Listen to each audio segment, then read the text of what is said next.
आदरणीय गणेश नाईक साहेब यांची जी मुरबाडला जमीन आहे त्या जमिनीमध्ये वन लागलेलं आहे. वनमंत्री जर वन लागलेली जमीन जर वापरत असेल तर ही अत्यंत चिंताजनक गोष्ट आहे. त्यासाठी मी जिल्हाधिकारी कार्यालय ठाणे यांच्याशी पत्रव्यवहार केलेला आहे. स्वतः वनमंत्री साहेब मंत्रालयामध्ये त्यांच्यासोबत मी 2 वेळा पत्रव्यवहार केलेला आहे. वनरक्षक यांचे मुलुंडला जे बसतात यांच्याशी पत्रव्यवहार केलेला आहे. एक पत्र त्यांच्याकडून निघालेलं आहे की आम्ही चौकशी करू, पण ती चौकशी अत्यंत संथ गतीने होत आहे.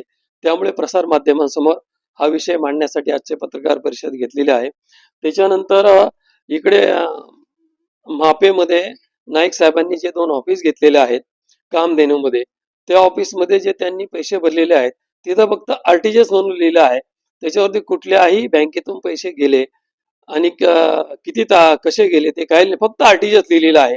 कुठल्याही बँकेचं ब्रँचचं काही नाव नाही. म्हणून त्याच्यामध्ये मला शंका आहे की पैसे दिले की नाही, फक्त आरटीजीएस. आणि एखादे एवढे मोठे मंत्री आहेत आणि अशा गोष्टी होत असत त्या चुकीच्या आहेत. MIDCच्या जागेवरती 22 जर माळ्याच्या बिल्डिंग होत असेल तर भविष्यामध्ये तिथे उद्योग बंद होऊन जातील. उद्योग राहावेत आणि आता तिथे 22 माळ्याचे परत बाजूला 22 त्यांचे व्हाईट हाऊस आणि त्याच्यावर क्रिस्टल हाऊस तिथे मुलगा 22-23 माळ्याची बिल्डिंग होईल. मग सगळे फॅक्टरी बंद होऊन जातील.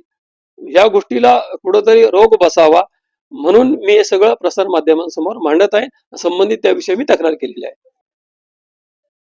त्याची गट क्रमांक आहे 426, गट क्रमांक 397, गट क्रमांक 428, गट क्रमांक 428 गट क्रमांक 430, गट क्रमांक 431, गट क्रमांक 33 ह्या सातबाऱ्यावरती आदरणीय गणेश नाईक हे स्वतः भोगवटाधारक आहे आणि हे वनमंत्री आहेत.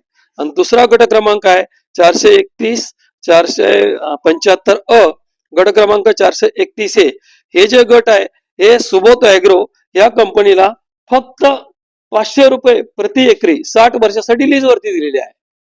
म्हणजे कवडी मोलाने. म्हणजे अशी कुठे जमीन फार आपले डोंगराळ भागात जरी गेलो तो 500 रुपये एकरीला भेटणारच नाही ती जमीन कोणालाच.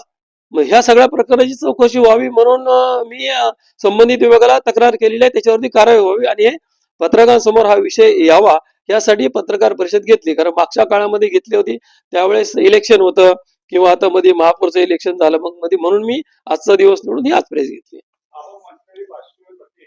धारक स्वतः आदरणीय गणेश नाईक साहेब आहेत आणि ज्या कंपनीला दिलेली आहे सुबोध ॲग्रो त्या कंपनीचे डायरेक्टर सुद्धा स्वतः नाईक साहेबच आहेत. फक्त नाव वेगळे, कंपनी तीच, फक्त कागद फिरवलेली आहेत.